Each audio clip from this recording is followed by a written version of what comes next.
y cómo siguen con esta narrativa, a pesar de que se les ha dado hasta en las narices a esos intelectuales como Héctor Aguilar Camín con los hechos.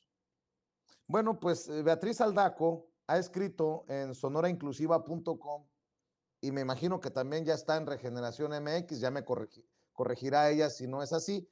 En su columna Suave Matria, escribe sobre la creciente paranoia sobre la ficticia reelección presidencial.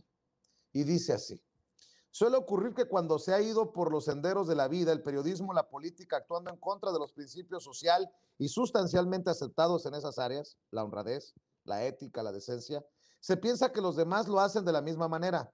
A ese comportamiento básico pero trascendente lo ilustra el dicho: el ladrón juzga por su condición, al cual, por respeto a los animales y a lo ajena que todavía no es su conducta, preferimos sobre el que dicta: el león cree que todos son de su condición.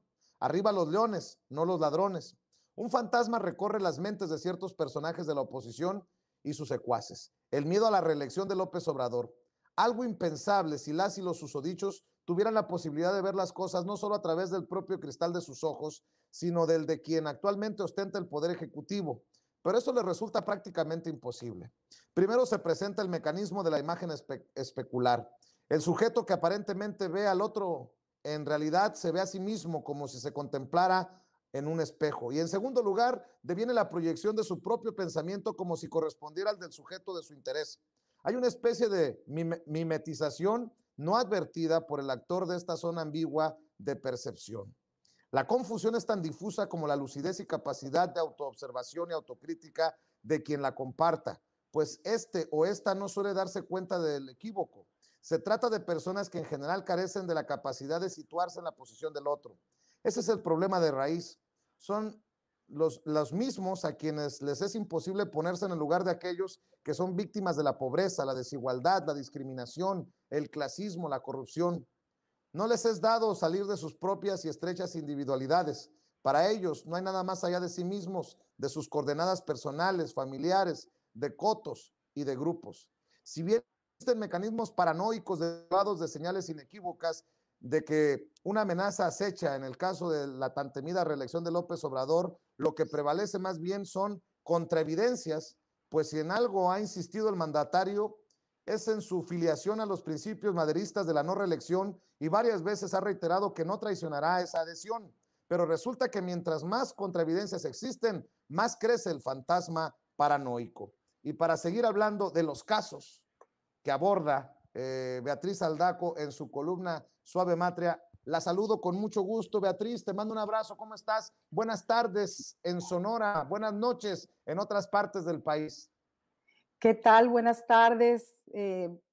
Pues aquí en San Carlos, Sonora, muy contenta de estar en tu programa y agradeciendo mucho el espacio, al igual que a las compañeros y compañeras de tu equipo, siempre muy amables.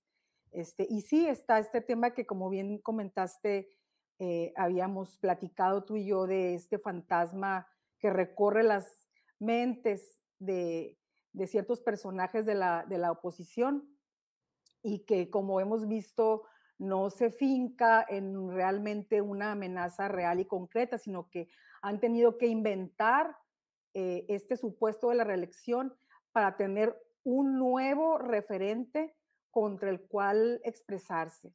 Y ahí en el artículo que bien menciona se publicó en Sonora Inclusiva, pero mañana sale en Regeneración el artículo.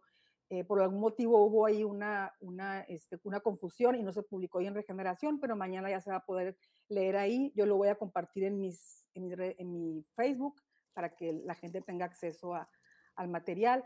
Bueno, hay gente como Calderón, como Madrazo, como ahí los mencionan en el artículo, que han expresado literalmente su casi convencimiento de que los pasos de López Obrador son hacia la reelección, como si ellos tuvieran esa bola de cristal, como si realmente el presidente haya dado evidencias, ¿no? de esta intención.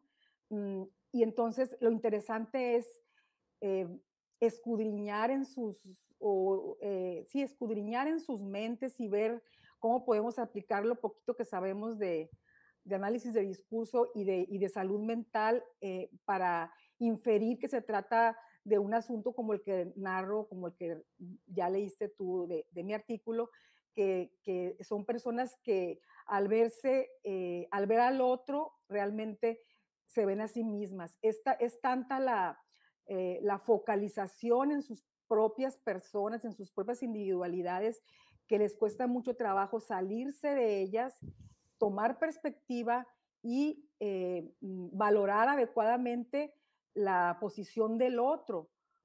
Por eso digo que son los mismos que tampoco pueden ponerse, ni les gusta ponerse, ni son capaces de ponerse en el lugar de otras personas, sobre todo de los más desprotegidos, que si nosotros analizamos el discurso tanto de Aguilar Camín como de los otros personajes que cito en el artículo, no cita a Loret de Mola, pero Loret de Mola también habla de lo mismo, son personas que tampoco, para ellos no es importante, no es relevante, nunca vamos a ver que en sus participaciones periodísticas o en sus artículos periodísticos retomen algo que no tenga que ver con ellos mismos, o sea, algo que les sea ajeno como esta parte de la población vulnerable, por decirlo, ¿no?